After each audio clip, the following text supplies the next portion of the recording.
Hi guys, hi vlog. Hi guys, may hapon. Maglungag ko. Sana maglungag ka. Takutan ko guys. Magulay na sa ko guys.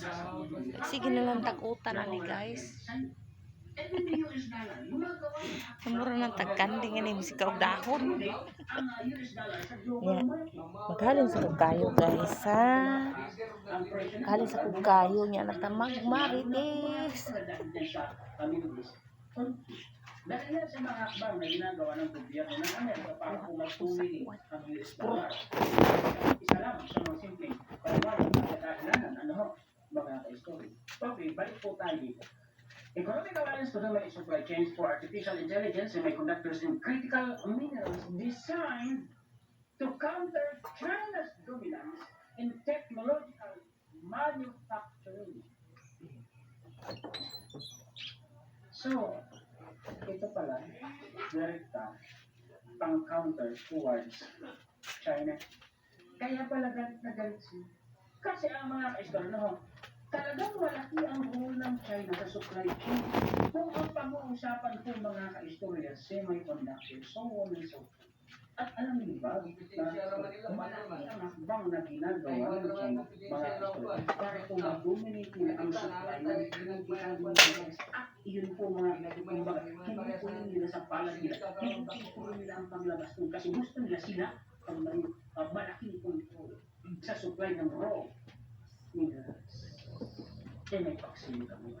Pupunta ng Pilipinas, aaray ang China. Normal magagalit. Naiintindihan natin. Naiintindihan natin. Ito pa. Kaya ako nasabi, mga astronaut ko yung sinasabi ng Facebook page na ipinakita ko sa kanila. Itong naka-highlight ko lahat.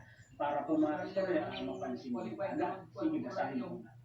The goal of the vaccine is to form a network of like-minded countries that together will build resilient and secure global tech supply chains. Sinisecure na yun.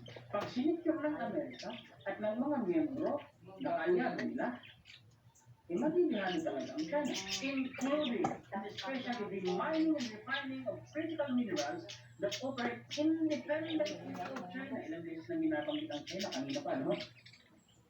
It's an explicit acknowledgement that the national security of the national security and economic security are tightly intertwined, an idea that for whatever reason has taken a right to be destruction in the United States.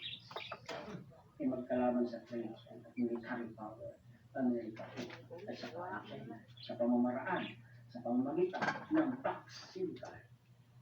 Ayun, matatalo ng China. Ito na, yung binabanggit ko sa inyo kung gaano kahalaga ang vaccine, kung gaano kahalaga yung microchip na Magkwaos kamong guys.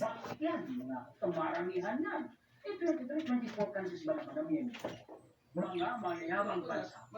Sige nga, with microchip tag of war navigating the US China tech. Ito na kanina, pinag-uusapan natin, pinag-uusapan natin kanina, trade.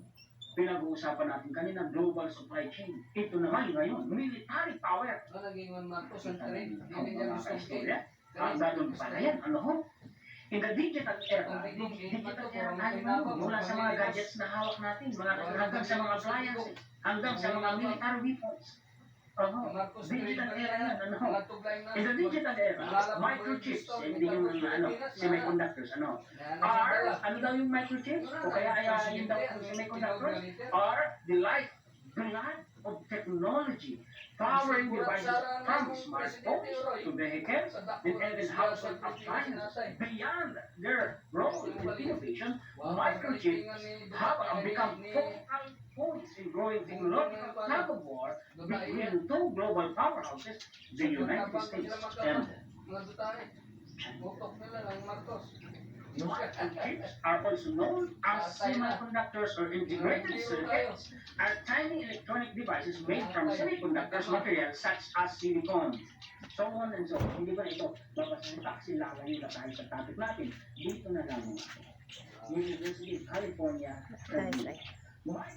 Mag-utan ko guys. Ang bati